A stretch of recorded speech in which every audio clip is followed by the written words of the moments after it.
শুভ সন্ধ্যা বন্ধুরা, কেমন আছো? আশা করছি ভালো আছো। আমিও ভালো আছি।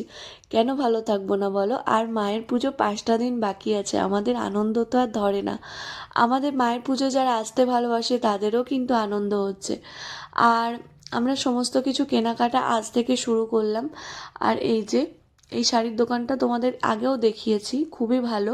মানে কি নেবে না নেবে চোখ ধাঁধিয়ে যায়। তো মায়ের জন্য শাড়ি দেখছিলাম কোনটা নেব।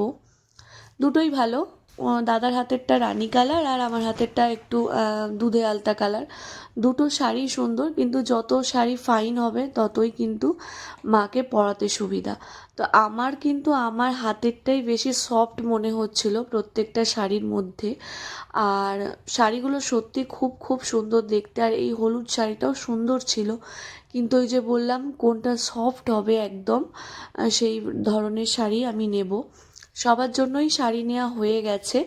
আর আমার মা আমাকে যে শাড়িটা দেবে সেই শাড়িটাও একটা কালার বেছে দাদাকে দেখাতে বললাম যে কোনটা নিলে ভালো হয়। তো এর মধ্যেই একটা শাড়ি আমাকে দেখালো। তো চলো কোনটা নিলাম পরে তোমাদেরকে দেখাবো।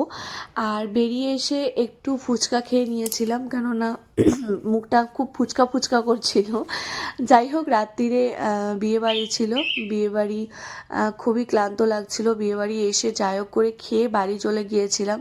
মানে সারাদিন এতই কাজ হচ্ছে পুজোর জন্য, তো আর কিছু ভালো লাগছে না, মানে ভালো লাগছে না। আর এই যে এসেই বসে পড়েছি, শুধু কনেকে গিফটটা দিয়েই বসে পড়েছি এখানে, কেননা খেতে বসতে হবে। আর এই ছিল ডেকোরেশন বিয়েবাড়ির, খুবই সুন্দর ছিল। আর অন্য কিছুর ফটো তো সেভাবে তুলতেই পারলাম না, অনেকটা রাত্রিরেই গিয়েছিলাম, প্রায় 9টা 9:30। আর এই যে আমি এসেই খেতে বসে গিয়েছি। খাবারটা একদম দারুণ ছিল। আমাদের বাড়ির সবাই খেতে বসে গিয়েছিল।